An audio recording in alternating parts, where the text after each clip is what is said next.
La grande problématique ici, c'est effectivement une ville une petite ville qui a reçu énormément de déplacés, ce qui, ce qui fait un poids important sur des ressources déjà limitées, notamment les ressources en eau. Donc effectivement, il n'y a que 2 sources d'eau principales dans la ville en tout cas, qui est le puits public qui date des années 1980, 85, 86 et le puits creusé par Solidarité en janvier 2007. De notre côté, au niveau du borehole de Solidarité, on a entre 550 et 750 ménages qui accèdent à l'eau sur ce borehole. Le premier endroit où ils passent les bénéficiaires, c'est donc cette file d'attente. Sachant qu'il y a quand même un système où ils ne sont pas obligés de rester sur place, où ils peuvent poser leur jerrycan dans cette longue ligne de jerrycan et donc revenir par rapport à l'ordre qui a été pris. Parce que les noms sont pris et qu'il y a un vrai suivi par le comité. Une fois qu'ils sont autorisés par la personne du comité qui est au bout de la file d'attente, ils viennent dans la zone qu'on appelle de lavage des jerrycans. Cette zone-là, ils y restent à peu près 5 minutes. Donc ils mettent du gravier dans leur jerrycan.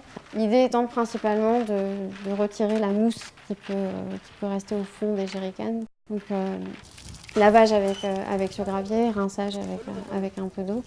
Et ensuite ils se dirigent vers l'intérieur où on a 48 robinets en fait. L'idée étant, en ayant des robinets individuels, d'éviter tout type de contamination aussi.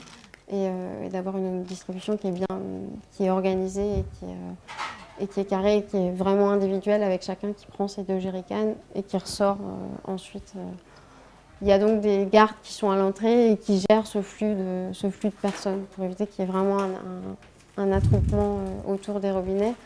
Il n'y a jamais plus de personnes à l'intérieur que le nombre de robinets qui sont à l'intérieur, ce qui évite des tensions, ce qui évite aussi des contaminations de l'eau. Il n'y a pas d'eau qui est perdue en fait. L'idée c'est vraiment d'utiliser au maximum cette ressource en eau. Donc oui, toute l'eau qui coule en fait dans la zone des robinets, elle va vers l'extérieur où il y a 2 grandes jauges sur les 2 côtés pour que les animaux viennent boire là et ne viennent pas boire dans la même eau que les hommes.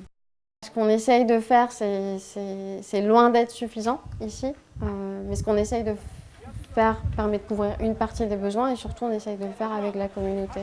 En termes de quantité d'eau et d'amener l'accès à l'eau, c'est nous qui pourrons les aider. Mais au final, c'est eux qui peuvent gérer cette eau et s'assurer qu'elle est bien partagée entre tout le monde.